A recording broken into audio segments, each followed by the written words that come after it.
Bueno, estamos en el tercer bloque, en la tercera parte de este resumen que estamos haciendo con mi amigo Juan Silva de Espacio Marcial, donde estamos viendo, estamos en este caso viendo nuestra propia opinión, lo que nosotros en este caso nos quedó de cada entrevista y de diferentes tipos de maestros que hemos tenido, que ya son 23, y me parece que vamos en el número 13, sí, vamos a la entrevista número 13, donde tuvimos al gran Tommy Carruthers, ¿ya? De Jun Fan Jeet Kune Do. Así que para mí, en forma personal, fue un agrado poder conversar con él, dentro de lo que yo entreno es Jeet Kune Do. Entonces, para mí fue un agrado. Desde el video mítico ese que salió, donde sale velocísimo, hasta ahora, una gran persona, un gran pensador del sistema, ojo, no tan solo en la parte física, donde es muy veloz, sino que también es un gran pensador, ¿cierto, Juan? Sí, buena entrevista. Yo también lo conocía de ese. Habían uno o dos videos dando vueltas hace mucho tiempo donde él se veía muy rápido, donde mostraba también la destreza física, haciendo unas flexiones Claro. y abdominales, y era muy rápido, muy explosivo. Por lo tanto, para mí también fue como una especie de leyenda de las artes marciales que podía tener la oportunidad de conversar. Muy buena entrevista.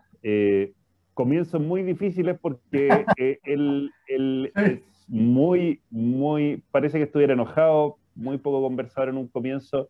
Al final terminó mostrando cosas, hablando, se poniendo soltó, música, se soltó pero, después, pero al, claro. al principio muy cerrado, yo dije, no sé cómo, las tres primeras preguntas dije, no sé cómo terminar esta cuestión, Sí, al principio, sí. porque incluso en una me dice, yo le traduzco la pregunta y me dice, ¿y cuál es la pregunta? Y así, como, o le decíamos algo y decía, sí, no. No. Y había que intentar sacarle la conversación, creo que eso fue parte de la gracia de la entrevista, Claro. poder encontrarle el lado por donde conversar con él, y finalmente fue muy grato, terminó siendo muy amable, mostrando cosas, explicando cosas, dijo cosas que para el mundo del Jeet Kune Do son bastante fuertes, Exacto. Sí. en referencia a Dani Dos Santos en específico, pero también en referencia, dijo la gente de Estados Unidos, o sea, fue bien enfático en ciertas cosas que dijo, que prefiero no mencionarla para que la gente pueda ir a ver la entrevista y divertirse, pero Exacto. si las contamos acá, De no tiene hecho, chiste que las vean, de hecho, de pero hecho, fue de hecho, interesante. Juan, de hecho, nosotros le agradecimos la sinceridad, la Sí, confianza también, porque claro, hay personas que uno le hace una pregunta y la desvían, o se van en rodeo y no te dan la respuesta en forma concreta. Y sí, él de forma súper honesta nos respondía su visión. Y él siempre decía, yo pienso. O sea, él nunca metió a nadie más, sino que él decía, yo pienso esto. sí. Bajo su experiencia, él decía que esto. Bajo lo que él aprendió y con quién aprendió, que en este caso él viene de la línea de Tetupón, él pensaba que era así. Entonces, también se agradece Sí. esa parte que él nos comentaba.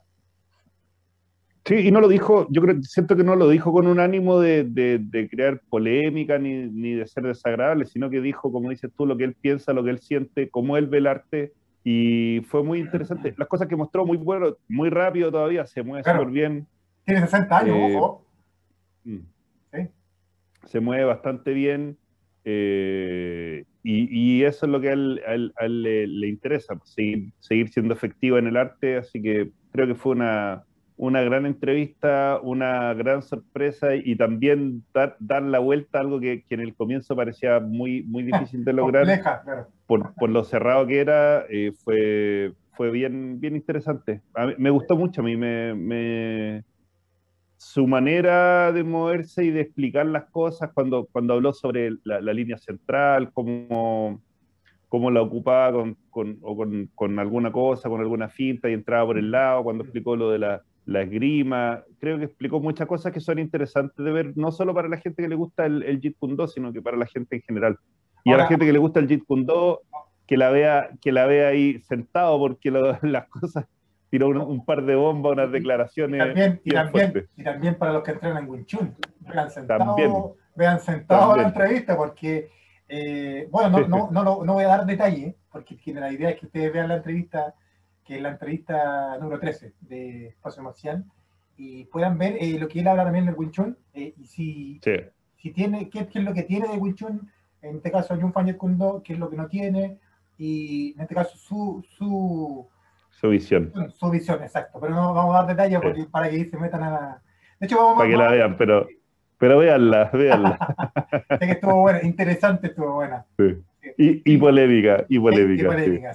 Así que les mandamos un abrazo desde la distancia a Sifu. Y ojo que después de que era muy cerrado, también quiere hacer otra, así que esperamos poder tenerlo de nuevo como invitado. Sí, de hecho, conversó conmigo, me dijo que quería otra entrevista, porque quería...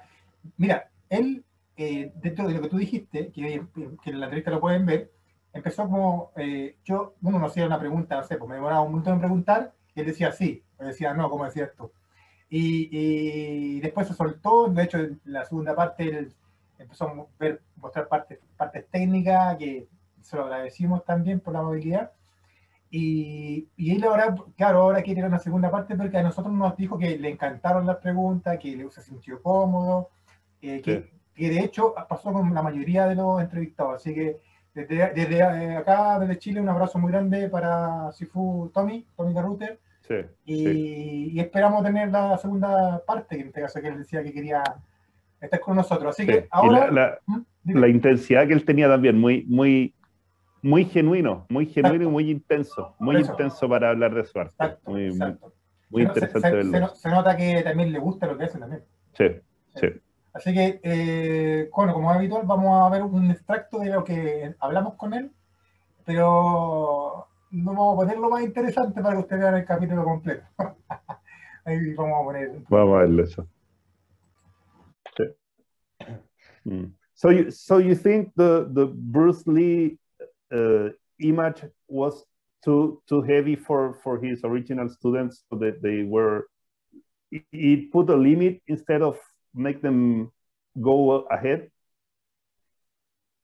I think the reason why Bruce Lee's students did not take it to a different level is because they did not have the vision, they did not have the neural system, or they just did not have the dedication to train hard enough.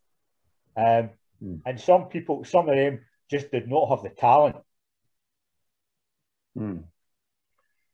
Bueno, le pregunté si él pensaba que la figura de Bruce Lee se había transformado en un techo y en un límite en vez de ayudar a la gente a trabajar, y dice que la mayoría de la gente era solamente por falta de dedicación, trabajo, y algunos por falta de talento. Oye, le puedes preguntar si él piensa, nosotros hemos conversado muchas veces, si él piensa que bueno, Bruce Lee y Jeet Kune Do, los dos se han convertido en un producto, porque hay muchas personas que en menos de un año o en 1 o 2 años ya tienen certificaciones como instructor.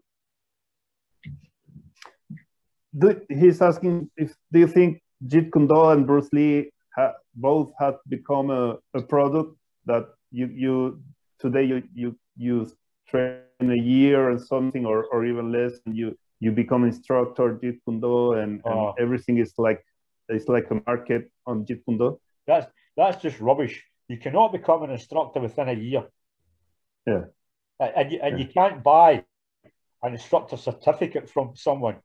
With me, the students must earn the certificate through hard training, because my name is very, very important. When I put my name on a certificate, they are very, very good. Not like the people in America who sell instructor certificates for money. Yeah. For me, the most important thing is that my name on a certificate, that they earn it, and they don't pay any money. So American Jeet Kune Do is very guilty of American Sifus selling instructor certificates for money.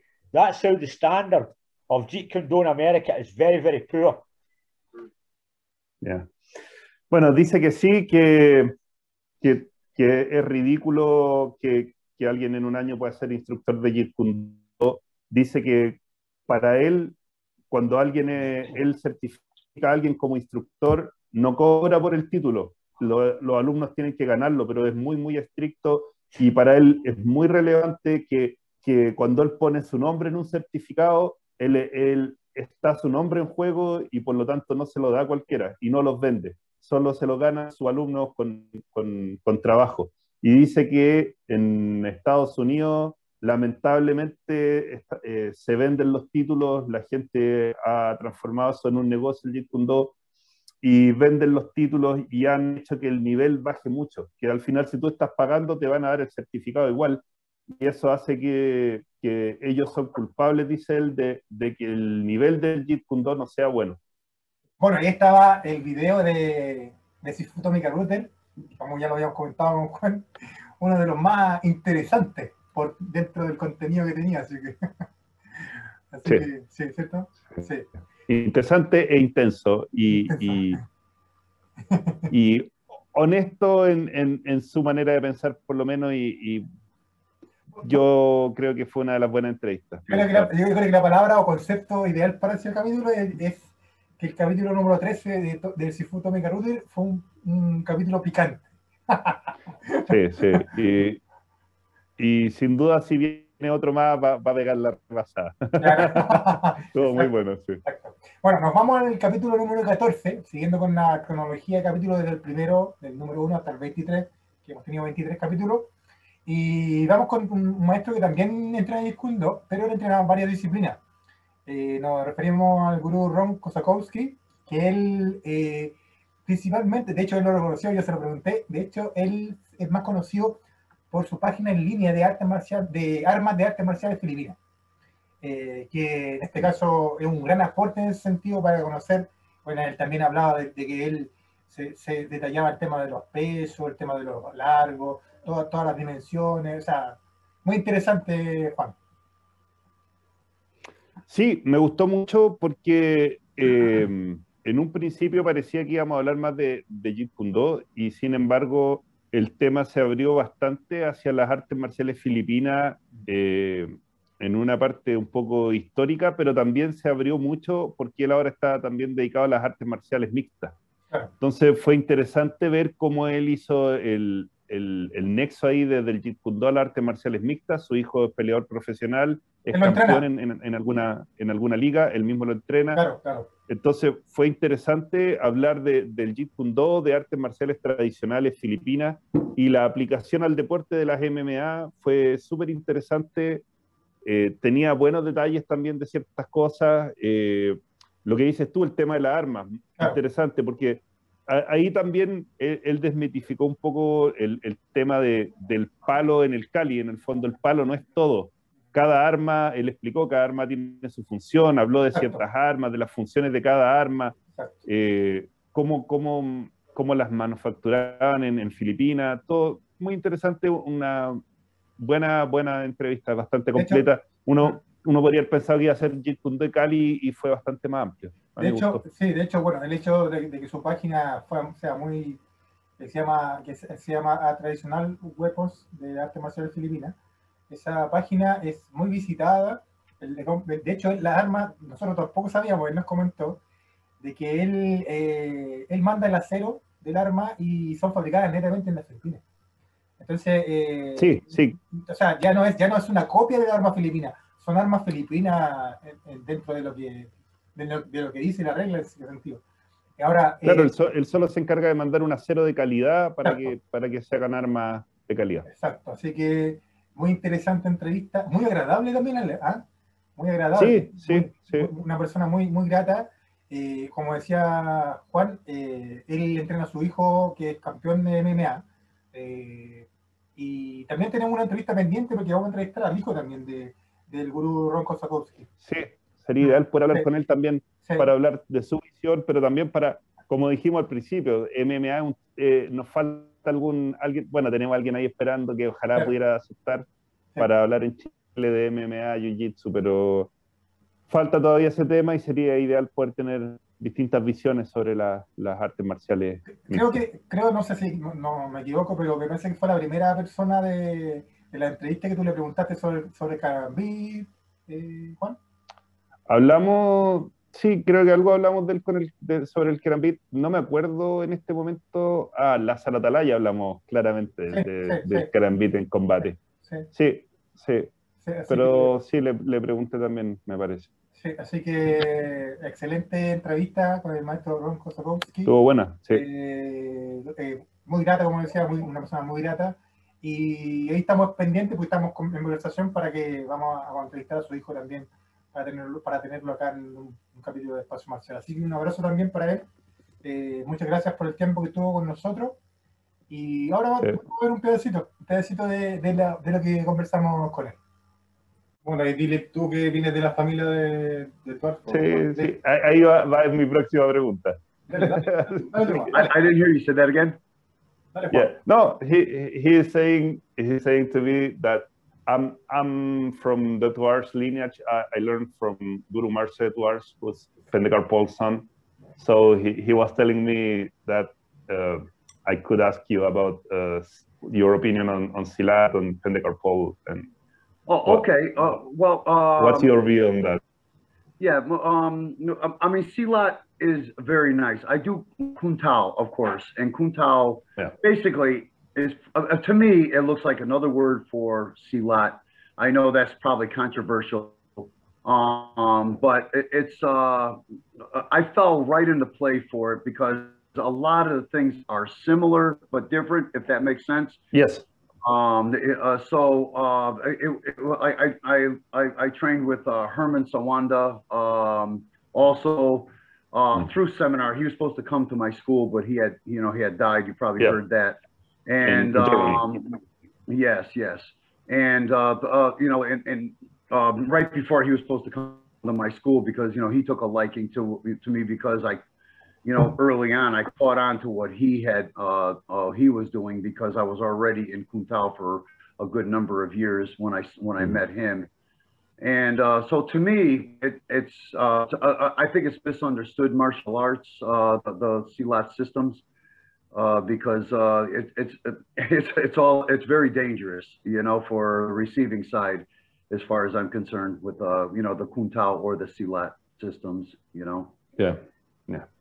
Dice que sí, bueno, él venía de Kuntao, que en su opinión Kuntao y Silat son un nombre para las mismas cosas, aunque eso puede ser un poco controversial para alguna gente, y que por lo tanto pasar al Silat le resultó más o menos, bueno, para él es lo mismo Kuntao y Silat, entonces ya venía desde eso. Además él menciona la cercanía con las artes marciales filipinas y el Silat, pero señala que son similares pero no iguales, o cercanas pero no lo mismo, que también eso es importante recalcarlo. Y bueno, dice que entrenó en algunos seminarios con Pendekar Paul, pero también tuvo entrenamiento con Hernan Suwanda, y Hernan Suwanda iba a ir a su escuela a dar un seminario, pero murió justo antes de hacerlo. Así que, y que hay una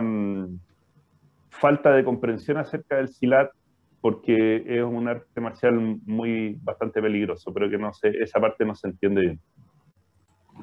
Bueno, ahí estaba el pedacito de entrevista que tuvimos en el capítulo número 14 con el gurú Ron Kosakowski, que fue muy interesante, como decía Juan. Y bueno, aprendimos un poquito más. También dentro de las artes marciales filipinas es muy importante el aprenderse sobre las armas, así que sí, tú mismo le pudiste mostrar tus anotaciones. Exacto. Sobre su información de su página que a ti te había servido. Entonces, de hecho, claro, desde su página yo saqué información de las armas, dimensiones, peso y todo, y tengo unas carpetas que a mis alumnos nos voy educando, así que bien, Juanito, se me había olvidado esa parte. Sí. Ya, nos vamos a ir al capítulo número 15, que tuvimos un gran invitado también, y también volvemos también a destacar en este caso, artistas marciales nacionales, pero en este caso él es un artista marcial internacional, aunque sea chileno en este caso. Y nos referimos al maestro Frank Brooks, que es de Kenpo Karate, de Kenpo americano en este caso, y que también fue una grata conversación. De hecho, hay muchas personas que en la parte espiritual, o en este caso interna, la asociamos siempre al tema de la meditación, al tema de como lo hicimos a lo mejor con el maestro Pedro Solana, pero él también fue muy profunda, encuentro yo, que la conversación con él, Juan. Sí, me acuerdo de esa entrevista y de la que viene después, en particular también porque yo tenía un resfrío, tenía la nariz tapada, entonces me costaba mucho hablar. Creo que, bueno, todos los entrevistados han sido de buen nivel, ha sido súper grato hablar con todos. Me parece que algunos nos han permitido entrar un poco más en su vida personal y otros se han mantenido más en el tema mismo de la conversación. Creo que en el caso del maestro Vigorux nos permitió acercarnos a un espacio más íntimo de su persona y compartió tal vez cosas más allá de las artes marciales, como dijo él, que en ese momento dijo, ¿y qué hay más allá de las artes marciales? ¿Quién soy yo más allá de las artes marciales? Y él se define en su postura y en su creencia cristiana, y eso marca su vida, y creo que fue interesante, y se agradece también el hecho de que él haya tenido la amabilidad y la confianza en nosotros para abrir sus creencias, para hablar de lo que él siente y piensa, cómo debería ser las artes marciales y su vida propia. Pero también tuvo buenas historias sobre el Kenpo, como él empezó, su definición del Kenpo muy interesante también, como define las distintas etapas del combate. No lo voy a mencionar para que la gente vaya a verlo, pero sus conceptos de definición del arte marcial también bastante interesante, de alguien que ha reflexionado y que ha logrado armar su propio Kenpo, que ha tenido éxito en Estados Unidos, siendo un chileno que se fue para allá, como él cuenta, con nada. Ha tenido un éxito en el sentido de poder establecerse y de tener alumnos alrededor del mundo. Entonces fue una entrevista muy buena, y en que se agradece que él haya tenido la confianza de conversar con nosotros un poco más allá de las artes marciales, de su vida personal y sus creencias personales, de manera muy emotiva en ciertos momentos. Creo que eso fue súper bueno. Sí, de hecho, creo que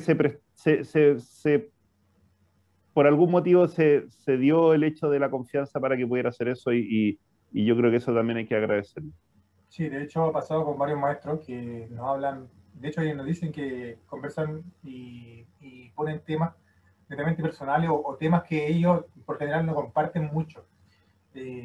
El maestro Vigorux, para mí fue grato escucharlo porque él también hace referencia de agradecer dentro de lo que tú dijiste. Él se fue prácticamente sin nada, a la suerte, a Estados Unidos, y también le ha costado llegar a donde está, le ha costado tener el reconocimiento que tiene en el día de hoy, y eso también para él tiene una respuesta, y en este caso es Dios, en este caso es su creencia y su pasión también, que también es la religión. Así que yo también le agradezco al maestro Frank que se haya abierto con nosotros, que nos haya, en este caso, compartido no tan solo el tema de artes marciales, sino que también su vivencia interna, lo que él siente de forma interna. Sí. Bueno, nosotros dijimos que cuando viniera a Chile vamos a compartir con él, y él dijo que nos iba a comentar cuando viniera, cuando pase el tema de la pandemia, y nos iba a traer unos libros, dijo. Así que ahí vamos a dejar como testimonio para que se acuerde. Sí. Yo lo único que lamento de esa entrevista es que me sentía más o menos mal y me costaba respirar. Incluso una me tuve que parar al baño entre medio. Era Juanito el Gangoso. Sí, estaba muy incómodo, pero fue una buena entrevista, y agradezco también la confianza que se dio para que él hablara con nosotros. Sí, de hecho él tiene varios representantes acá en Chile, me parece. Sí. Y sí, pues bueno, nos contó en varios países más. De hecho, uno de los países que yo me acuerdo de la entrevista que dijo que era como su segunda casa era Venezuela, en donde él parece que comenzó también a poner la semilla como para después repartir lo que es Latinoamérica. Así que abrazos a la distancia al maestro Frank Vigorux. Sí. Espero que esté muy bien, y también vamos a ver un pedacito de la entrevista que tuvimos con él acá, en la entrevista número 15 aquí en Espacio Marcial. Y siguiendo un poco con la línea histórica más o menos de su vida, usted se va a Estados Unidos y se va queriendo, se va por un cambio de vida o se va por el tema de las artes marciales, y una vez que llega allá, ¿cómo retoma el camino marcial o cómo inicia su camino marcial una vez llegado allá? Mira, yo creo que, bueno, la idea mía siempre, a ver, yo me enamoré de las artes marciales, yo creo, muy pequeño, aunque no comencé tan temprano como yo tengo alumnos aquí, que es niñito de los 5 o 6 años ya me los traen. Yo comencé tarde en comparación a lo otro. Yo tenía 15 años cuando arranco en el campo, entonces ya yo comencé tarde comparado con otros niños. Entonces, pronto yo me enamoré de las artes marciales y tuve la bendición que fue Kempo, pero podría haber sido cualquier otra arte marcial porque cuando comencé no sabía la diferencia de ninguno ni del otro. Así es que coincidencialmente o porque la vida lo quiso así, yo caí en el Kempo. Pero podría definitivamente haber sido cualquier arte y cualquiera me hubiese apasionado y me hubiese enamorado.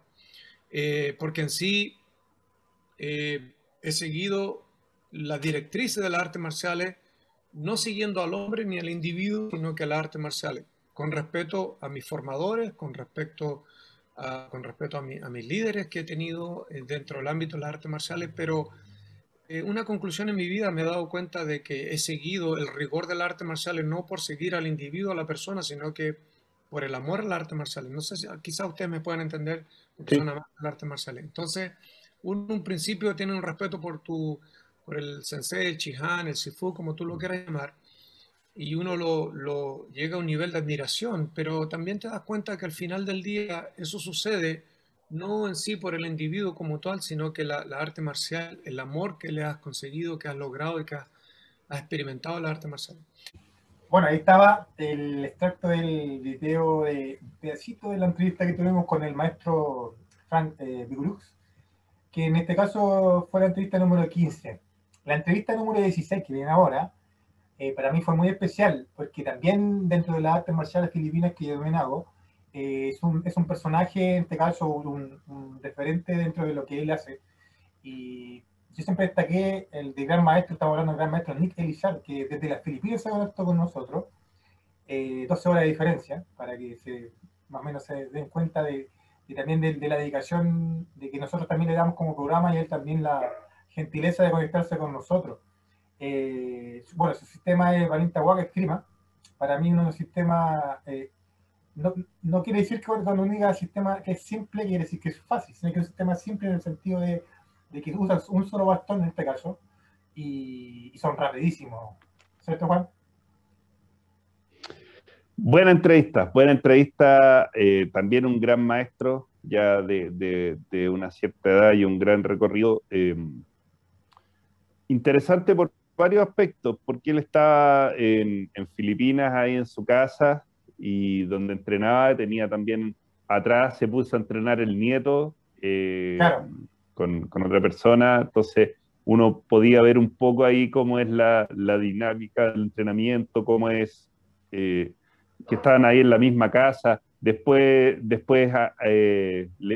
entró en confianza y fue a mostrar cosas y le pedía al nieto que mostrara cosas. Entonces fue una entrevista donde él hizo el esfuerzo de conectarse, porque tampoco entendía mucho el tema del Zoom, me parece, lo tenía que conectar el nieto. Recordé que tuvimos que esperarle un rato que llegara el nieto para que pudiera conectarse.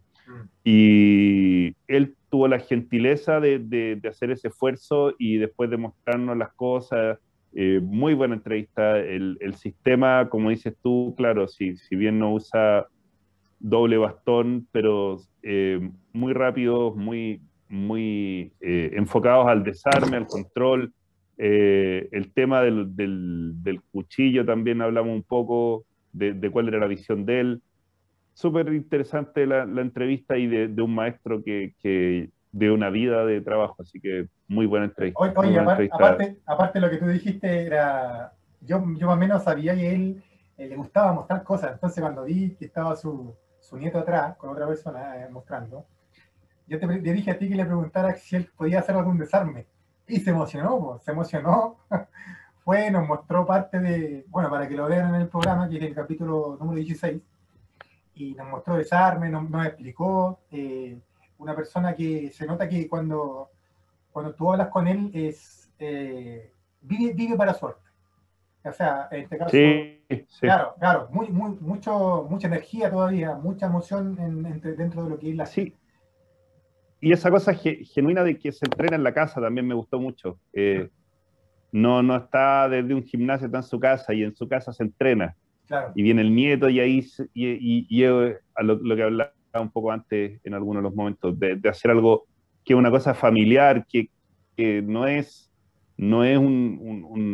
una cosa externa a la vida, sino que es parte de la vida cotidiana, y eso también es súper grato de ver, y él estaba contento de mostrarlo. Claro, él estaba contento de mostrarlo, y fue súper bueno. De hecho, él decía también, claro, que como que se va heredando también la parte del arte dentro de la familia. Así que también eso fue muy interesante.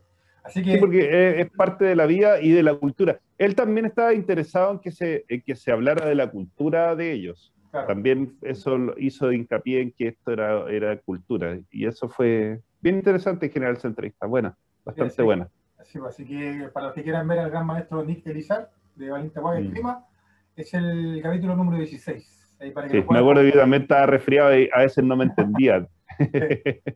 Entre que su inglés no era tan bueno y el mío tampoco es tan bueno, y además yo estaba gangoso, le costaba entenderme. Una anécdota que pasó, que no sé si tú te diste cuenta, bueno, como él a lo mejor no es muy pillo de no es muy asiduo al tema de la tecnología.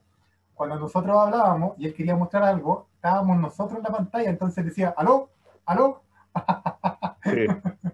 Sí. Él pensaba como que se había ido la señal porque no se veía él. Sí, y ahí su nieto lo ayudó. Creo que me gustó esa entrevista, me gustó. Sí, así que ahí lo invitamos. El capítulo número 16, el gran maestro Nick Elizar. De hecho, vamos ahora a ver un pedacito, un poco de lo que fue esa entrevista. Juan, pregúntale si nos pueden mostrar algo de desarme, que me gusta lo de desarme que hace el Valiente Guay.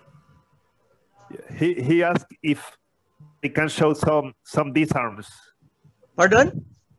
What? He's asking if they can show some disarms.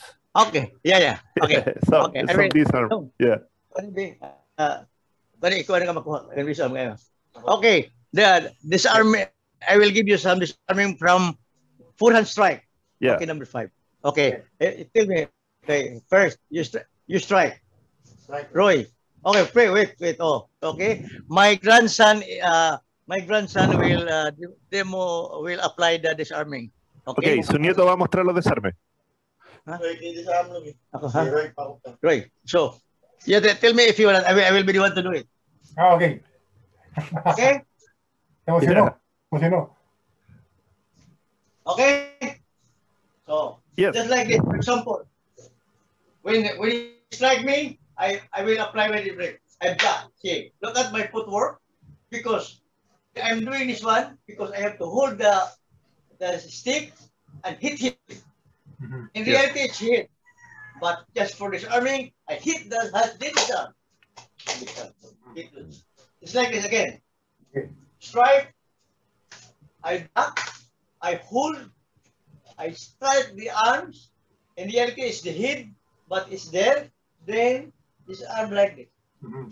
It's like. That's why in this portion, from here, I'm ready for if he will hold my arm, he counter, I can kick right away. Bang. Because this is counter. And if from their position, I can counter like this. Because our reason is counter application of counter to counter. Okay. Yeah. Okay. Thank you very much. Thank you very much. That was great. Thank you very much. Great. Wait. For a while. Wait. Hello? Yes. Okay, for a while. Yes. Okay. Right. Okay. Now, I will show you. This is the basic. Okay, strike from here. Okay. Then from here, I disarm this one. I want to see if he learned already. Now, I will do it in the fast motion. Okay, now. I will do it in the first position, the disarming. Okay. Yes. Okay, from there. One. Move. Move. Move. Down. Move. Burn. Burn. Push. Burn. Group 1, 2. Move. Bien. Rápido. Rapidísimo.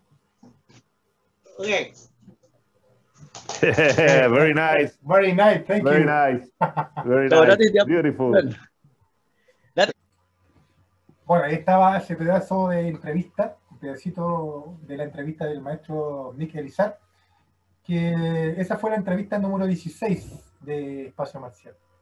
Y creo que igual tiene relación al invitado que tuvimos como capítulo número 17, que en este caso desde España se contactó con nosotros, y también tuvo la amabilidad de poder compartir con nosotros, que es el maestro Lázaro Atalaya. Yo le digo maestro y él me dice, no me digan maestro. De hecho, me lo dijo en la entrevista. Sí. Él dice, no, yo no soy maestro, yo soy un escrimador, me dice. Eso Sí. también, ojo, eso también habla muy bien de él, habla de su formación, dentro de su humildad también.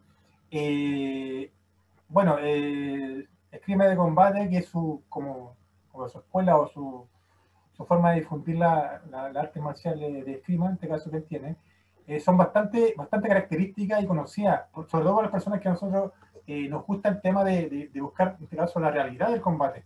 ¿Cierto, Juan? Sí, Lázaro Atalaya, un maestro, aunque a él no le gusta el término, él es un referente para el combate de bastón y de ciertas armas de la habla hispana. Uh-huh. Creo que él, para todos los que estábamos en Sudamérica o en España, y a lo mejor por el tema del idioma, porque también hace algún tiempo el Internet no era tan simple como hoy, Claro. Él fue un referente en abrir esa puerta del combate, del sparring de armas, del estudio de las armas, de probar distintas cosas, Sí, pues y lo compartió. El término es como esgrima criolla, decía él. Claro, y él compartió con bastante amabilidad todo, lo que pudo de sus conocimientos a medida que le fuimos haciendo las preguntas, muy amable. Él conoce en parte ciertas cosas acá en Chile, como el trabajo de Andrés Pino.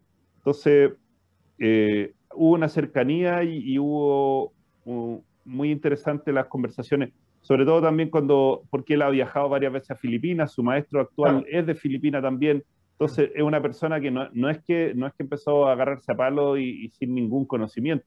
Él viene desde conocer el arte marcial, pero lo ha trabajado y lo ha pulido a través del combate. Y eso hace que su visión sea muy interesante de tomar en cuenta y tenga una validez por el hecho de la prueba. Así que fue buena esa conversación, me gustó harto a mí. Sí, de hecho, bueno, en todas digo lo mismo, en todas digo, fue buena la conversación, me gustó. Lo que pasa es que todas fueron buenas, pero tienen diferentes matices. Sí. O sea, diferente el contenido, pero en su mayoría todas coincidían en varias cosas. Entonces, sí. Claro. Yo creo que al final podemos buscar un poco de la generalidad de todas las entrevistas, pero creo que dentro de su visión fue súper grato escuchar cosas, comprobar cosas que uno también estaba buscando, visiones similares en algunas armas. Ahí fue cuando tiré la pregunta del Kerambit. Claro. Entonces, me gustó harto y fue bueno conversar con él. Y espero que podamos hacer una segunda o tercera incluso, porque creo que hay harto más que hablar sobre el combate. Es interesante. Lo que me pasa a mí con estos maestros que tienen alta trayectoria, alto conocimiento, y sobre todo el maestro Lázaro Atalaya, que es un científico, él en este caso analiza el combate en sí. ¿Qué me pasa a mí? Que dentro de lo que uno también como artista marcial hace, o dentro de la visión que uno tiene, uno se siente muy bien cuando ellos dicen cosas dentro de la experiencia que ellos hacen o enseñan y coinciden con cosas que tú haces. Entonces, eso para mí es muy enriquecedor. Y de hecho se agradece también porque uno dice, entonces no estoy tan equivocado dentro de lo que uno hace en este caso. Así que en ese sentido Sí. se agradece lo que él en este caso quiso compartir con nosotros, su experiencia y la honestidad también una persona muy honesta dentro de lo que se hace en las artes marciales, porque él en ningún momento nos cuenta algo que es poco creíble, por ejemplo, o una fantasía dentro de un combate. Entonces, y es algo probado, como tú decías, pues él en este caso prueba si realmente sirve, si no sirve, si realmente... Claro, Dime. Lo que él habla y cuenta viene desde la prueba del combate. Exacto. Entonces, es interesante. Su opinión tiene ese peso, o sea, tiene el peso de alguien que combate para saber si sirve o no sirve. Claro. Entonces, así que tiene peso y vale la pena escucharlo. Sí, así que es súper interesante para los que quieran ver el programa. En este caso, el capítulo de Maestro Lázaro Atalaya es el número 17. No hay gente que esté interesada en el Cali, en la grima criolla, como dijiste tú, en el combate de bastón, en cualquier tipo de sparring, creo que con armas, creo que es importante escucharlo. Sí, alguien que tiene una voz autorizada para hablar del tema. Claro. Así que ahí les mandamos también un abrazo muy grande para el Maestro Lázaro Atalaya. Le voy a decir, maestro, me va a lanzar un cuchillo de España. Así que abrazo a escrimador, el gran escrimador Lázaro Atalaya. Sí. Así que, bueno, también vamos a ver un pedacito, un extracto de lo que estuvimos conversando con el escrimador Lázaro Atalaya. Juan. Bueno, yo tengo que hacer una pregunta que no quisiera dejarla ahí, puede que sea un poco compleja. Quiero aprovechar dentro de esta pregunta mandar un saludo a mi amigo Alejandro Urra, que él muchas veces él me manda los videos de usted y me dice, mira lo que subió Lázaro, me dice, mira. Y uno de esos videos tiene que ver con algo que yo he conversado con mi alumno, viniendo del SILAT. Hay un tema que es el Kerambit, que mucha gente lo idolatra, lo celebra y lo toma como que fuera el arma más letal. En lo personal, a mi grupo de entrenamiento, no nos gusta mucho el Kerambit. Por lo tanto, cuando Alejandro me mandó este video, me dijo, mira, y salía usted hablando sobre el Kerambit en comparación a un cuchillo normal. A mí no quisiera dejar pasar la oportunidad de ahondar un poco en ese tema. Creo que parte de lo que usted dijo antes también, de que cada arma tiene su función, hace que la gente no comprenda lo que está haciendo con el Kerambit, no comprenda que además es un arma que se utiliza escondida, que no es un arma que yo voy a sacar y llevar en la mano y soy un Navy SEAL y voy por la jungla con mi Kerambit en la mano. Por lo menos mi visión. De verdad. Entonces, porque claro, si yo voy a ir por la jungla y llevar un machete, no voy a ir con un Kerambit. Entonces, creo que hay un momento en que la ficción y una idealización de ciertas armas supera la funcionalidad y la misma forma, el tamaño, indica muchas cosas que la gente o no comprende o no quiere comprender, pero yo lo he comentado esto varias veces y he tenido algunos personas que me han criticado mucho, pero ya que usted tiene la trayectoria suficiente para que no le discutan, me gustaría un poco su opinión sobre el cuchillo y el Kerambit. Sí, bueno, la culpa la tiene Hollywood con las películas del Kerambit. Sí, tiene hasta la culpa en cómo se ve las batallas antiguas o lo que es la guerra en la historia. No tiene nada que ver con Hollywood, pero bueno. Pues lo mismo pasa con el Kerambit. Y a mí, claro, en los vídeos esos mismos hay mucha gente que obviamente protestan y es normal. Pero yo siempre digo, a ver, muéstrame a alguien que ha ido en un enfrentamiento real con un Kerambit a matar a otro. Como bien decía Juan, es un arma de último recurso y muy cercano, todavía más cercano que el cuchillo. Porque el Kerambit impacta realmente cuando estás así. O sea, entre eso y esto, que es como una garra, prácticamente es un puño. O sea, tiene que llegar porque es al puño. Sí. Entonces, tiene mucha mitificación y sobre todo en los trabajos en el cual tú trabajas Kerambit contra mano vacía. Vamos a ver. Ese es un punto muy bueno de su video. Claro.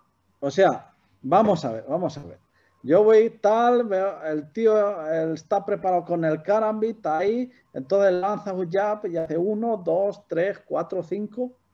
Digo, pero bueno, ¿esto qué es? Cuando simplemente rozando el brazo, simplemente ya la... O sea, Exacto. es un arma terrible, obviamente, al igual que todo arma de filo. Y luego el problema que tiene es que trabajan sobre un golpe, hacen 3. Si esto es 1, mínimo tienes que igualar 1 o menos 1, pero no puedes sobre 1 trabajar 3. Que eso es importante, sobre todo con las armas en sí y el karambit. Entonces, como bien decía Juan, siempre buscas armas superiores. Si estás en la jungla, vas con un machete, obviamente. No vas a ir con el karambit en la mano a ver a quién mata. Y es un arma muy de... Sí, y es un arma muy de cuerpo a cuerpo como último recurso. Y en realidad no lo llevas para enfrentarte a nadie. De hecho, tú trata a cualquiera que haga un sparring de karambit y es estúpido. O sea, no tiene sentido. Yo he visto varias personas y como digo, yo siempre prefiero un cuchillo a los karambit en sí.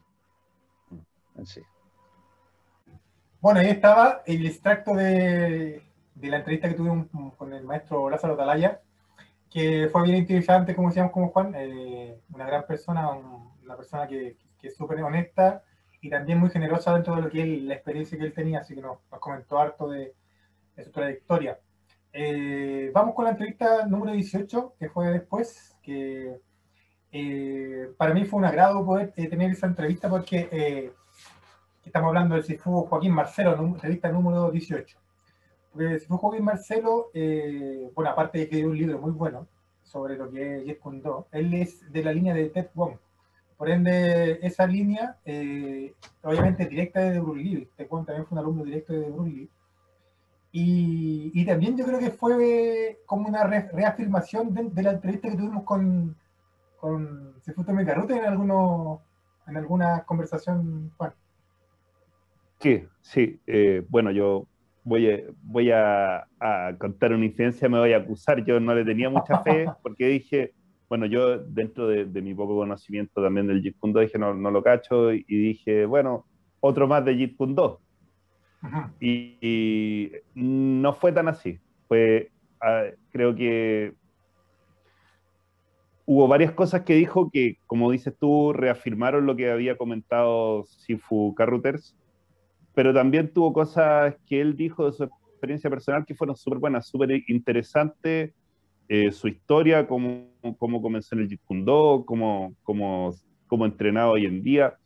De hecho, me parece que fue él el único que ha dicho cuando le pregunté qué entrena para sí mismo, que incluyó el estudio. Y eso creo que dijo, yo estudio. Y eso me pareció súper interesante. Y un par de otras cosas más que dijo que fueron bien relevantes, tanto las que corroboraron las opiniones de Carruthers como las otras que dijo de su propia experiencia personal. Me gustó mucho y una gran persona, muy amable, muy amable. Sí, de hecho, bueno, podemos decir que tienen una conexión, aunque él me decía que no conocía personalmente a Tommy Garrute, pero me dice, bueno, pero también entrenaron, o en este caso fueron certificados por Ted Wong. Por ende, ellos también tienen esa conexión. Por eso yo creo que también coincidían muchas cosas de las que preguntamos, coincidían dentro de lo que ellos, en este caso, tienen como conocimiento. Sí, y bueno, aparte que él había viajado primero a la escuela de Inosanto, después había entrenado con varios de los alumnos directos de Bruce Lee, claro. Aparte de Ted Wong, entonces de la historia y de las cosas sabía por presencialmente, no porque lo vio en una revista o se lo contaron. Entonces creo que también es alguien a tener en cuenta dentro del Jeet Kune Do, pero también como artista marcial sus ideas y sus conceptos fueron bien interesantes. Sí, él entrenó y conoció primero a Jess Gover, después conoció a Jerry Botit, estuvo con Dan Lee, son dentro de la línea de lo que hace Jeet Kune Do, de Jung Fan Jeet Kune Do. También conversamos y nos referimos también dentro del debate, que también lo hicimos con Sifu Tommy Garrute, dentro de lo que se hace la rivalidad, que en este caso que hay entre los que se hacen Jufan Jeet Kune Do y el Jeet Kune Do Concept. Pero no vamos a contar lo que él dijo, sino que vamos a decir que también opinó, y su opinión también fue súper interesante en ese sentido, para que ustedes vean. Sí, para los que les guste el Jeet Kune Do, yo creo que un buen combo es ver la de Sifu Carruthers y la de Sifu Joaquín Marcelo una tras otra en una buena silla. Exacto. Claro. Idealmente con un respaldo y un cinturón de seguridad. Claro, sobre todo a los que hacen concept, ¿eh? Ahí tienen que estar ahí súper atentos. Así que... Sí, no, pero buena entrevista, él súper amable, su disposición para conversar, el tiempo que nos dio. Creo que también hablaba un poco de MMA con él, no estoy seguro si me equivoco. Sí. Algo comentó también de la gente más joven del MMA. Fue yo que no esperaba tanto, porque dije otra de Jeet Kune Do, me vi gratamente sorprendido y me gustó mucho. Sí, así que claro, una gran persona, gran conocimiento y también, también una persona que en este caso que fue muy generosa ojo, y también fue uno de los que destacaba las preguntas que nosotros hacíamos. Y también le agradecemos en el sentido que le gustaron las preguntas, decían muy interesante lo que nosotros preguntábamos. Sí, le gustaron las preguntas. Sí. Así que un abrazo grande al maestro Joaquín Marcelo, desde acá de Chile. Así que abrazo, muchas gracias. Muchas gracias por el tiempo. Así que los que quieran ver a Joaquín Marcelo, el capítulo número 18 de Espacio Marcial, lo puedan ver y nosotros lo vamos a adelantar. Vamos a ver también un pedacito de lo que conversamos con él. Más o menos en la misma línea, ¿cómo define usted el combate en sus distintas fases? A ver, si la pregunta es correcta, me están hablando para nivel de aprendizaje. Sí. A nivel de aprendizaje del combate, vale. Porque luego en realidad lo que es el combate, lo que es la lucha en sí misma, no lo catalogo en diferentes fases. La lucha, tal y como viene y tal y como sale. Es una cosa impredecible, es una cosa que no se puede ni siquiera catalogar. ¿De acuerdo? Ahora, hablando del proceso de aprendizaje, eso sí, también buena pregunta, porque es muy importante cómo enseñar sobre el combate, cómo enseñar a pelear al estudiante. Entonces podemos caer en dos extremos. Uno de ellos, enseñar al estudiante a pelear, o sea, a por todas desde el principio, a pegar duro, a pegar fuerte desde el principio. Yo no pienso que eso sea conveniente. ¿Por qué? Porque eso puede crear aspectos negativos a nivel psicológico. Por ejemplo, miedos. Depende de qué alumno, un alumno que está empezando, le metes a pegar duro contra un alumno que lleva años de práctica. El alumno que está empezando va a coger miedos, posiblemente. Entonces, luego, esos miedos a nivel psicológico son luego muy difíciles de quitar. Es cierto. Entonces, eso no es conveniente. Tampoco es conveniente a lo contrario. Siempre hacer el sparring de una forma tan suave, tan light, no pasa nada siempre, que es, nunca vas a aprender a pelear de verdad. El combate en sí, lo que es una pelea real, es algo duro. El combate en realidad es algo fuerte y duro. ¿De acuerdo? No podemos hacer sparring light siempre, nunca experimentaremos lo que es. Entonces, desde mi punto de vista personal, se trata de llevar un proceso de aprendizaje en el cual al principio empecemos poco a poco, como si fuera un juego simplemente. Juego de tocar, para que la persona se vaya acostumbrando a intentar golpear suavemente a una persona que no se deja golpear. Eso haciendo técnicas nunca lo podremos ver. ¿De acuerdo? Las típicas técnicas prefijadas, llamamos, prefijadas, bien de defensa personal, bien de lo que sea, en lo cual el adversario compañero te ataca y se queda quieto. para que tú le puedas hacer una combinación técnica que siempre te sale bien, siempre con final exitoso, siempre. Eso en la vida real no existe. Tienes que acostumbrarte a intentar pagar a una persona que no se deja pagar y que la David quiere pegarte a ti. Eso es lo que sucede en un combate en realidad. Bueno, ahí estaba el capítulo número 18, para que ustedes puedan ver al maestro al Sifu Joaquín Marcelo. Capítulo número 18, ahí está un pedacito de lo que vimos. El capítulo número 19, y ahora yo me voy a acusar, lo hice solo. Bueno, la verdad es que la persona que teníamos, la persona que teníamos invitada, quedamos de acuerdo en un día en el cual Juan prácticamente tenía un internado con sus alumnos, así que tuve 2 días seguidos ahí haciendo clases, y yo respeto ese sentido, los días que Juan hace las clases, que, o sea, son súper importantes. Entonces, y este maestro, que es el instructor Daniel Guijarro, que hace Kapap, que es Krav Maga, y también que fue muy interesante también escucharlo. Yo creo que Juan, por eso que me hace porque él hace un sistema que se llama la Churi Roma, que es de esgrima criolla, pero de los gitanos. Fue muy interesante esa parte. De hecho, él me contaba de que eso venía del suegro porque se casó con una gitana, o sea, en este caso de descendencia gitana, y su suegro como que le traspasó toda la información sobre eso. Dentro de la entrevista, no sé si Juan no le puedo preguntar nada, porque Juan me parece que no se vio un poco. Ni siquiera la vi. Estoy tan indignado que ni siquiera la vi. No, bueno, efectivamente yo ese día tenía que hacer clase y estaba entrenando ahí. Un saludo a Robinson, que es mi partner.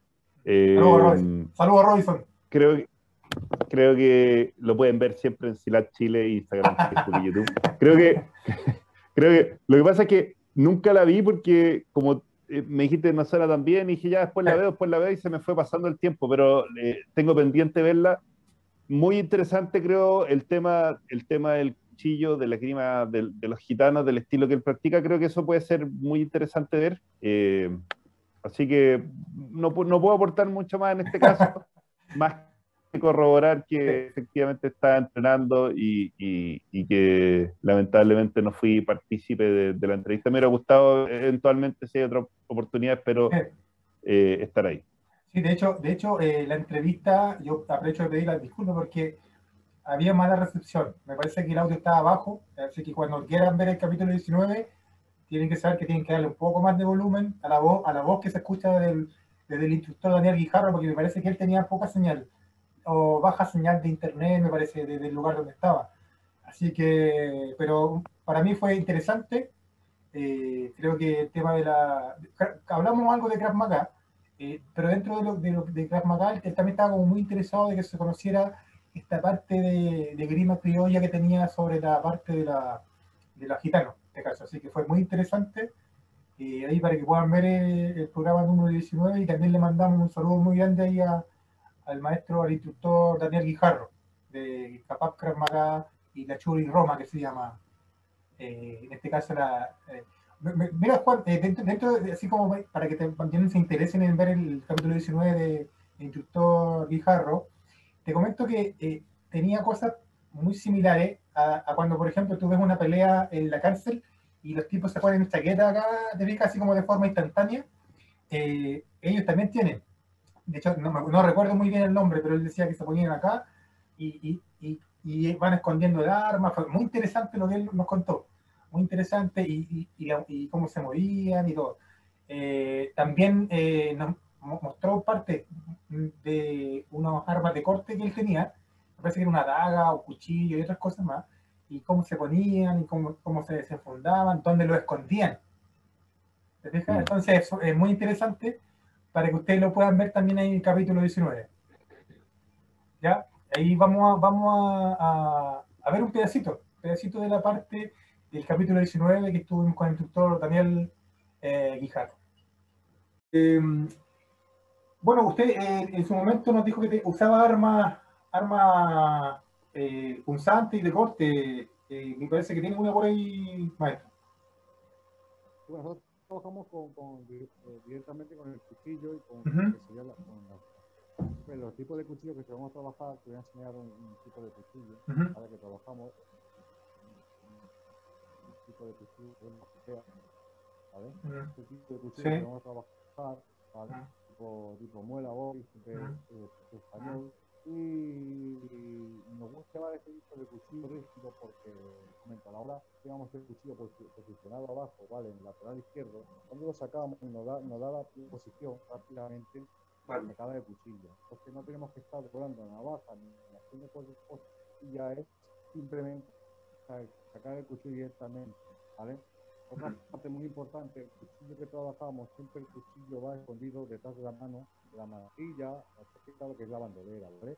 La parte está posicionada del brazo va por delante, nunca por aquí porque está en la parte de la vena, que va protegido. Esto es siempre jugando. Y uno de los trabajos que hacemos es igual con el cuchillo, ¿ves? ¿Ok? Y siempre, ¿vale? Y tenemos la parte para pegar por abajo, para el lado, ¿entiendes? Para arriba, incluso, y podemos poner los ángulos invertidos, ¿vale? Como picahielo, laterales, hay muchas formas de trabajar el tema del cuchillo, ¿vale? Ahora esa parte, maestro, que usted se pone en la mantilla acá, bueno, uno en una situación se puede poner una chaqueta, estos mismos polerones. Eso sí, esta parte te hace así con movimiento, yo creo que simula mucho cuando a veces uno entrena con un escudo. El escudo también lo mueve y también lo protege y va haciendo ese juego, ¿no? El tema de trabajo que hacemos con el equipo de mano es la parte de defensa, ¿vale? También es para hacer tretas, es como la caña de pescar, ¿no? Siempre estás dando el objetivo al oponente, ¿no? Pero lo que no él sabe es que nuestro trabajo se basa en movimientos naturales, ¿vale? No son tan, siempre estamos pegados de lado, ¿vale? Siempre el trabajo nosotros vamos el tema de lado protegiendo nuestros órganos vitales y a la vez no hacemos más que quitan el brazo, lo que hace es una confusión, ¿vale? ¿Okay? Y vamos jugando, ¿okay? Y vas jugando y hace una confusión, ¿no? Con el cuchillo y no sabes ni por dónde va a ir el cuchillo, ni por dónde va a entrar, ni por dónde me voy a mover, ni nada. Nunca está en la misma posición, siempre se está moviendo. Entonces, nunca hacemos un trabajo estático, siempre está moviéndose. En cambio, tenemos otros trabajos que siempre están con la parte para adelante, ¿vale? Todo el cuerpo expuesto, el cuchillo por adelante, el brazo aquí, eso está muy mal hecho, porque estás poniendo tus órganos, estás poniendo todo tu cuerpo, y solamente, ¿qué otra cosa más? En el momento que tú quieras defender, teniendo la mano, como vemos muchos que hacen este tipo de simulación y quieren imitar nuestro tipo de arte, ¿vale? Aquí no hace nada el brazo, y esto no hace nada.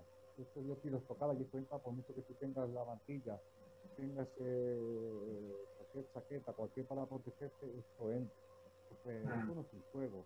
Nosotros nos basta simplemente con una estocada, con un tipo corte en los puntos débiles o picahielo, ¿vale? Ya eso me muerto en pocas maneras, no es un juego, estamos hablando de herramientas reales. La gente cuando hace temas de cuchillo, piensan que tú puedes hacer virguerías aquí, que te haces aquí, eso tú no lo haces en la calle, no haces ni el 10%, y un enfrentamiento real, olvídate. Sí. Es interesante esa parte, y yo quería hacer una consulta con respecto a la guardia. Por ejemplo, usted dice que esconden la intención y confunden al oponente, y esta parte va cubierta, en este caso con una chaqueta o lo que ustedes tengan a mano. ¿Qué pasaría, un ejemplo, qué pasaría si yo me enfrento a una persona con cuchillo y yo no tengo esa protección, no tengo la posibilidad de poder protegerme acá? ¿Mi guardia sigue siendo la misma o usted tiene una variante? Sigue siendo la misma, nosotros ponemos el brazo, da igual, siempre sigue siendo la misma.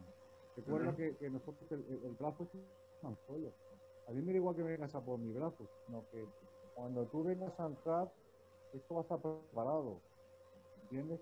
Y siempre, si te das cuenta, cuando movemos, siempre está de punta, ¿te das cuenta? Siempre está preparado para tirar, para estocada, para el corte o para buscar el punto débil. Ahora, si nos ponemos más técnicos, si ponemos el brazo así, es como que estamos incitando a que él nos quiera cortar el brazo, por ende nosotros sabemos lo que puede hacer la otra persona. Y no solamente gente, al igual que si él no entra y entro yo, estamos de una forma que es tan natural que a la vez bloquea su cuchillo y exponiendo toda su guardia expuesta a mí, toda. Entonces, nuestra lógica es el enfrentamiento real, es un movimiento natural, es el día a día para nosotros. Ahora lo que usted dice, porque yo le decía en la pregunta anterior, le decía que más que un programa de entrenamiento que ustedes hacían con la esgrima que se aprendía de la parte de su familia, de la parte de los gitanos, más que la parte así como programa de entrenamiento, se pasa conocimiento de padre a hijo y familiar, y es como poder incentivar a sacar la parte del instinto, la parte de los reflejos, entrenar esas partes que son un poquito más precisas. Claro, ¿por qué se lo digo? ¿Por qué se lo digo? Porque esa parte instintiva de ponerse algo acá, no es, quizás en el momento de la adrenalina, no es algo que uno dice, yo entrené para, por ejemplo, el mismo caso de las peleas que te hacen los reos en las cárceles. Ellos te ponen algo acá y empiezan las riñas pero sin haber entrenado antes, ¿se fija? No, para nosotros, este tipo de riñas que me estás comentando también son parte nuestra en el tema de la cárcel y todo también. Para nosotros esto es nuestro modo de vida durante generaciones. Entonces, el gitano ha tenido que sobrevivir con una identidad propia y eso que ha sido perseguido para poder defender a su familia. Entonces, a nosotros son movimientos naturales que vienen de generaciones y siempre están expuestos. ¿Qué quiere decir? Que siempre está a prueba, porque es enfrentamiento real, ¿no? No es una simulación, como diríamos, no es una simulación, porque no vamos a jugar, sabemos que en una milésima, un simple que corte, eres un muerto. Entonces, tiene otro concepto, otra lógica diferente. No se basa en técnicas. Nosotros no son técnicas, son conceptos y lógicas reales de combate durante generaciones que se ha mantenido en una tradición y una cultura y que sigue trabajándose. Y somos de las pocas familias que ha quedado ese resquicio que se sigue trabajando. Entonces, a mí se ha quedado una herencia que por primera vez están a trabajar. Y como le digo yo a mucha gente, cuando lo pruebas y entras en nuestro arte, quieres más. Porque te puedo asegurar que una clase que vengas o un seminario cualquiera, nosotros cuando nos llaman, pues si tenemos que hacer seminarios gratuitos o para que conozcan en nuestro arte y todo, pues vamos, únicamente por el tema de desplazamiento, qué cosa, ¿no? Pero nosotros vamos y les damos que conozcan esa cultura, esa tradición, cómo es nuestro arte. Se acaban enganchando.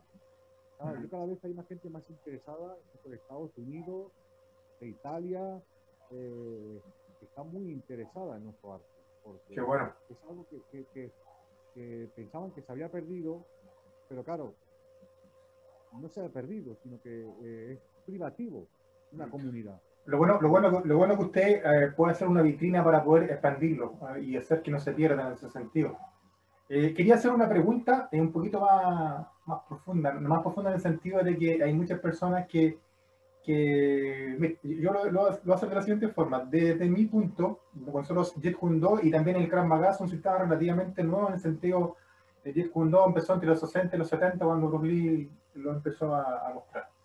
Y Krav Maga también no es un sistema antiguo como lo es el Kung Fu, como lo es...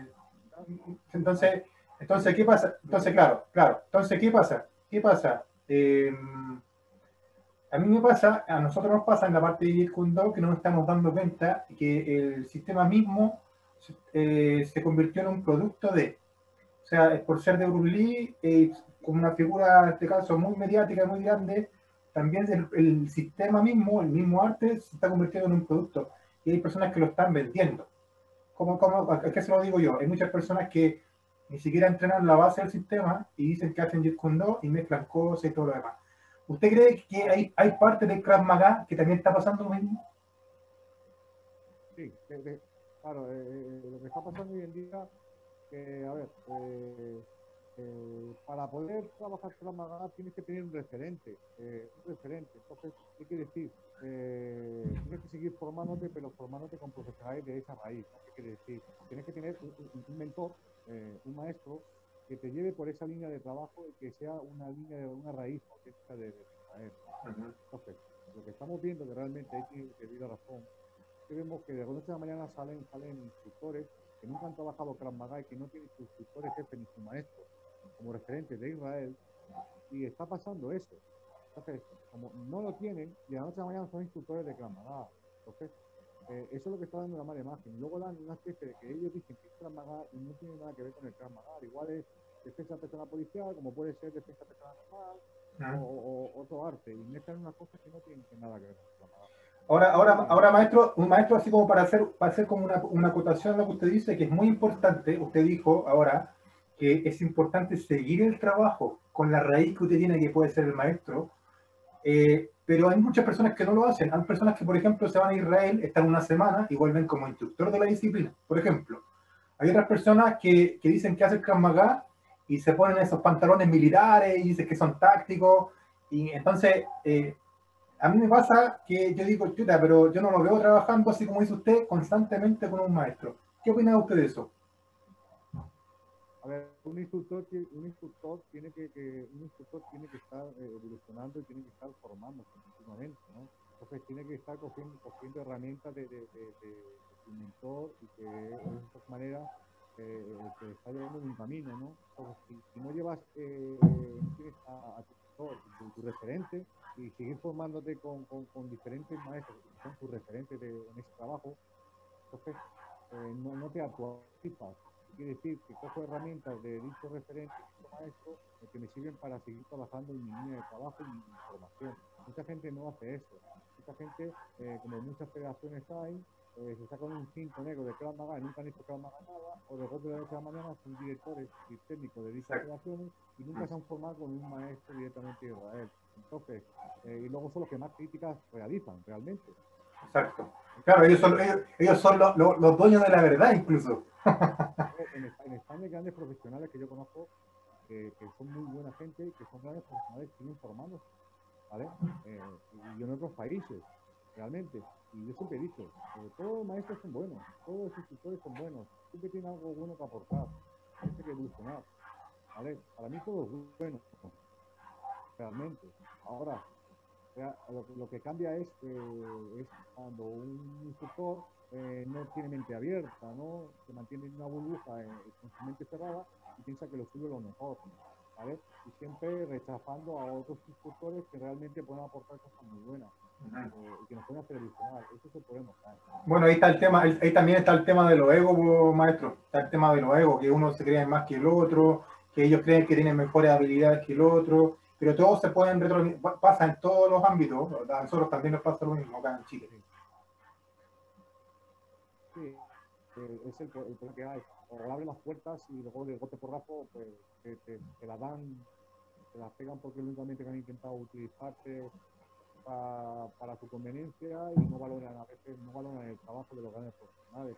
Cuenta que detrás de los profesionales hay una formación, un esfuerzo, un sudor, y eso no se regala realmente. Y los grandes profesionales aquí en España que yo conozco siempre están formándose, siempre están aportando su granito de arena y haciendo grandes esfuerzos en difundir el Krav Maga.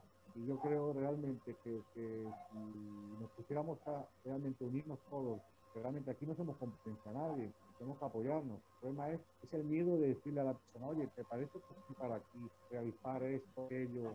Mira, ya sabemos que la cosa está, lo que podemos dar una mano, lo que podamos, pues las puertas están abiertas, realmente. Claro. Solo hay más que hablarlo y poner nuestra granito de arena. La distancia de fe o de menos, ¿tienes? El hecho, lo más importante es demostrar un trabajo y una formación de habilidad a otros compañeros y sobre todo a alumnos, porque nosotros no hacemos nada sin los alumnos. Los alumnos, para nosotros lo es todo. Y claro. Nosotros no evolucionamos si no con los alumnos. Entonces, gracias a ellos aprendemos cosas nuevas que nos hacen a ser mejores personas. Esto es muy importante. Sí, es muy difícil hacer esa congregación de unir a la... Porque por eso le digo, hay muchos egos de diferentes tipos de ego, de personas que a lo mejor no quieren ser los primeros en algo, en este caso, y no querer compartir, que es lo importante. Con respecto a eso, le quería hacer una consulta. ¿Cómo cree usted que ha evolucionado el Krav Maga en los últimos 10 años? Krav Maga ha cambiado muchísimo. Krav Maga ha cambiado muchísimo. Están introduciendo nuevos aspectos, se ha evolucionado en un trabajo muy rápido y siguen en evolución. Pero una parte importante son los instructores. Los instructores son los que hacen evolucionar dicho arte, ¿no? y dicha disciplina. Si los instructores no evolucionan, entonces los instructores lo que tenemos que buscar nuevas formas de aplicar nuestro trabajo, en lo que funciona o no. Entonces es la única manera que evolucione. Sobre todo también apoyarnos unos a otros.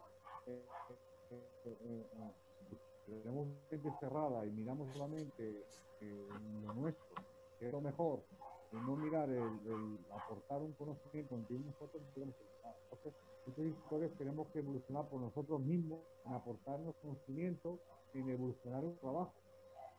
Entonces es donde viene aquí el aspecto que he comentado, que es poner su trabajo, si funciona o no realmente.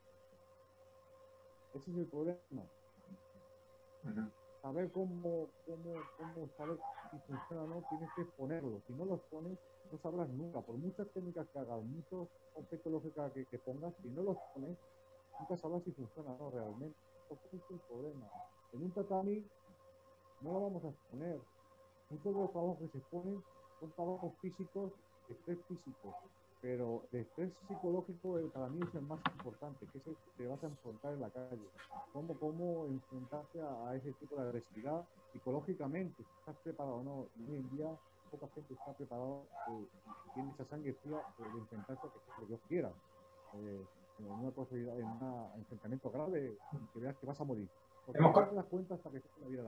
Hemos coincidido con varios maestros que hemos entrevistado que la parte mental es lo más importante para un enfrentamiento de adrenalina alta. Exactamente. En el momento de llegar a esa situación en la vida o muerte, que somos pocos los que realmente estamos en esta situación, porque gracias a Dios podemos contarlo, y aún así continuamos exponiendo nuestra vida, que sabemos que no nos cabe otra por en el mundo donde estamos realmente y el ambiente estamos. Nos damos cuenta que tienes que estar preparado realmente y saber que en un enfrentamiento vas a ir gravemente al hospital, vas a ir muerto. Realmente. Y esa va a ser la realidad. No va a estar en el tatami. No va a mirar que ese es tu amigo, él va a hacer el más daño posible. Entonces, tu amigo, tu compañero, no va a matarte en un tatami. Claro. Ni tu maestro. Le hago una consulta, maestro. ¿Cómo es la estructura de entrenamiento para una persona que va ingresando y va pasando? Ustedes pasan niveles, ¿verdad? Nosotros más que niveles es un mismo módulo de trabajo para el alumno. Ese mismo módulo lo que hacemos es que vaya progresando en el mismo trabajo del alumno. Yo quiero decir, no metemos mismo de técnica. Ok. Exactamente, es un mismo módulo tanto para el alumno. Podríamos decir que ese módulo que dice usted es la base para empezar a progresar. Exactamente, y siempre se aplica el mismo módulo, siempre se va aplicando los tipos de trabajo, diferentes escenarios, diferentes enfoques, lógica, concepto, puedo, no puedo, tengo tiempo para realizar esto, no me da tiempo, ¿qué hago? ¿Cómo reacciono? ¿Cómo salgo? ¿Cómo me muevo? Y va evolucionando el alumno en ese progreso en el mismo módulo de trabajo, desde más bajo hasta más arriba. Ahora quería hacer una consulta más técnica. ¿Por qué? Porque el Krav Maga hemos visto que son muy rápidos, tratan de resolver muy rápido el problema con los parámetros que usted nos explicó anteriormente, que es el tema del tiempo más corto, de la distancia más corta, de este caso de nuestra integridad y todo lo del tema. Pero también yo creo que es muy importante. Por ejemplo, nosotros en Jeet Kune Do, cuando a mí me preguntan ¿por qué ustedes reaccionan tan rápido? Es porque el entrenamiento queda aquí y no, el entrenamiento queda en el cuerpo, no queda aquí. Porque si queda aquí, por ejemplo, yo aprendo 5 técnicas y mis 5 técnicas están aquí en la cabeza, pero no en el cuerpo para reaccionar rápido como un instinto. En este caso. Si sale un cuchillo y me da miedo, yo me nublo. ¿Y de dónde me nublo? De aquí. Por ende, no puedo hacer nada. Y aquí, porque mis técnicas estaban aquí, ¿cierto? ¿cómo trabajan esa parte de reacción rápida o cronología de reacción? O sea, ¿cómo reaccionan tan rápido? Nosotros es una parte importante en la que nosotros nos movemos es en el tiempo que tenemos. ¿Vale? Nosotros, el tiempo es muy importante en la reacción. El tiempo nos va a dar en lo que podemos o no podemos hacer y en lo que nos deja hacer el agresor. En un enfrentamiento real no tenemos tiempo para hacer más de 2 técnicas en el tipo de acción-reacción contra un agresor. No tenemos más. Entonces, buscamos hacer el tipo de trabajo lo más corto posible en ese tiempo. Y si no tenemos tiempo, ¿cómo protegernos y poder reaccionar en ese tiempo? Si pasamos de ese tiempo, olvídate. No hay más. Claro. Es imposible. ¿Ustedes trabajan con drills? ¿Trabajan con drills?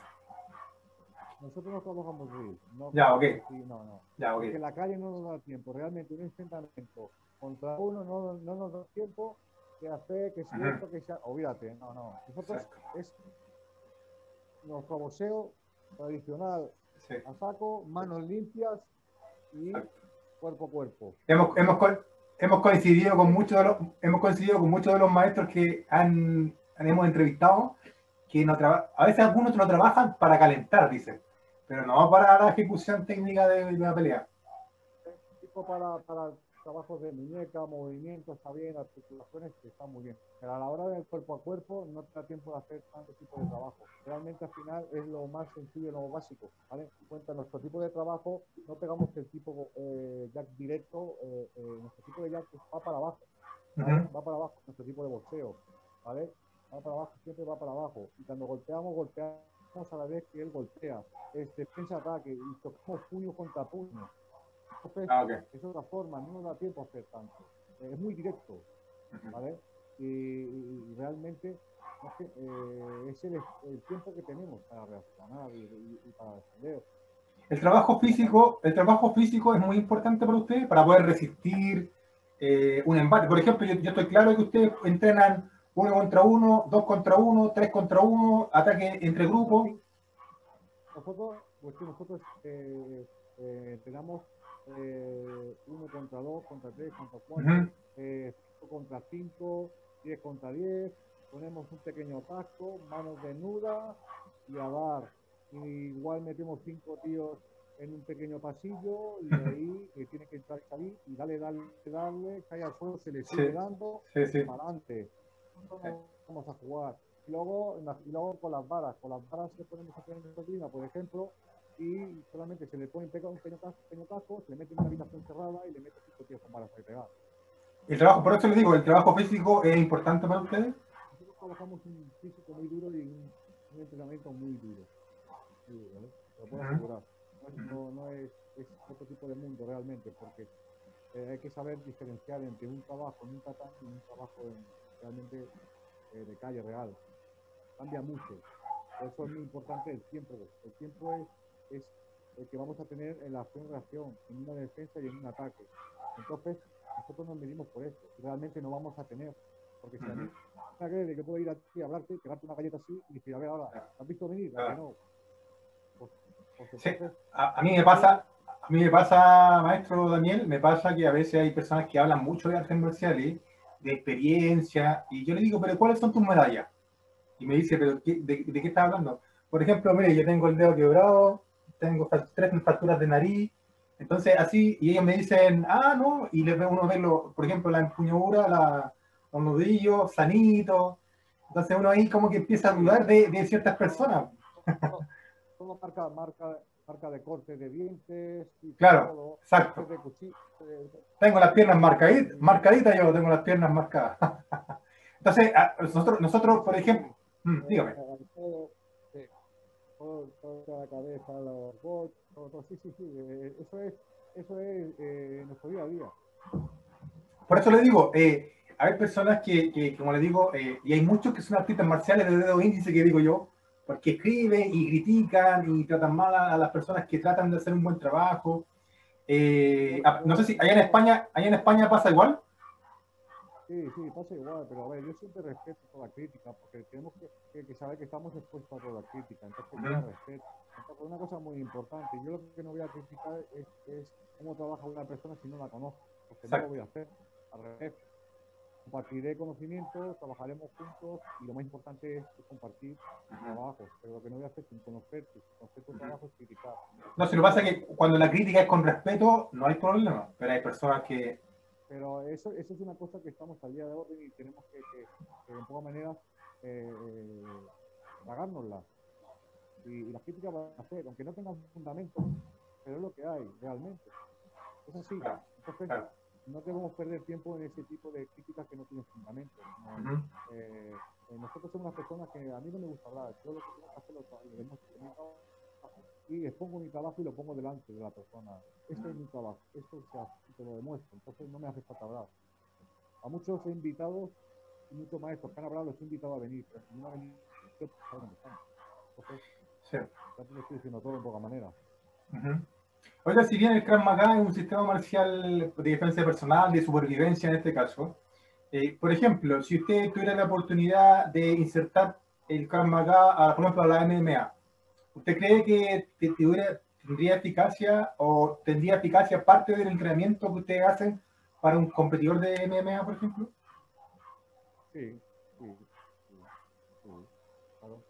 Hay trabajos que se pueden aplicar para las MMA, para competidores, sobre todo los estrés físico, psicológico y hay muchos conceptos de calle que se pueden aplicar para un MMA, muy importante, sobre todo. Es como, por ejemplo, cuando se pueden aplicar trabajos en la calle de suelo, pero básicas para salida rápida y defensa, se pueden aplicar igual. Entonces, hay trabajos que se pueden aplicar. Ahora lo importante es cómo lo aplicas y cómo lo haces. Ahí está la diferencia. Pues la regla. Exactamente. Entonces, lo que llamamos adaptación. Nosotros tenemos que estar expuestos siempre a adaptarnos a todo. Eso es muy importante, saber adaptar, saber moverte, dónde estoy, en qué ambiente. La adaptación es muy importante en nuestra disciplina, y sobre todo con mente abierta. Eso es muy importante. ¿Usted opina que la parte más importante del entrenamiento es que en este caso que nos da una posibilidad mayor de poder defendernos de una pelea real son las bases, en este caso de lo básico? ¿No? Fíjate. No, para nada. Como te he dicho, si tú no pones tu trabajo y si funciona o no vas a saber si va a funcionar. Exactamente. Tú no puedes aplicar un trabajo que nunca has expuesto. Puedes poner simulaciones, puedes poner teoría, pero con la práctica aparece la teoría. Sí, igual la pregunta va enfocada a pensar que a lo mejor, no sé, un jab es más importante que, por ejemplo, querer hacer una combinación rápida de diferentes movimientos. Realmente, a veces lo más básico y lo más sencillo, lo más rápido y eficaz que puede salir. ¿Entiendes? Si nos complicamos, perdemos ese tiempo y se lo estamos dando al agresor. Si no tenemos tiempo, tenemos que aplicar lo que más rápido salga y lo más fácil. Sería realmente, bueno, claro. No como mucha gente piensa que voy a hacer, que si pego aquí, que tiro aquí, cambio aquí, mira, no te da tiempo. Se está apagando, ¿eh? ¿Sí? No hay batería, se apaga. Ya, bueno, maestro, entonces lo vamos a dejar hasta aquí. Vamos a dejar hasta acá la entrevista y se nos fue, parece. ¿Está por ahí, maestro? Se nos fue, se le cortó, parece que se le acabó la batería. Estaba súper interesante la entrevista. Creo que también el tema de la esgrima que él hace, que es una esgrima gitana, que es bastante interesante. Nos amplía un poquito más sobre lo que es el uso de armas de corte y también interesante también la postura que tiene también de la enseñanza de Kapap, que es una rama, por lo que se dio, él separó un poco de Kapap con lo que es Krav Maga, como totalmente, no es diferente, pero tiene como bases diferentes. Bueno, la exposición de España, imagínense, son casi 6 horas de diferencia. Hacemos unas 6 de la tarde, 6, 7, 8, 9, 10, 11, 12. Son las 12 de la noche ya. Así que agradecer el tiempo que tuvo el maestro Daniel, así que invitarlo a que vean otro programa más de Espacio Marcial. También mandar un saludo a Juanito Silva, que nos estuvo con nosotros en esta entrevista. Está como en un internado, está capacitando y enseñando a sus alumnos de Picaxilar hoy y mañana. Así que abrazos para todos, muchas gracias por la entrevista, muchas gracias al maestro Daniel, le vamos a hacer ¿cómo se llama? Le vamos a dar los agradecimientos de forma interna. Así que abrazos para todos y que estén muy bien y nos vemos en el próximo capítulo de Espacio Marcial.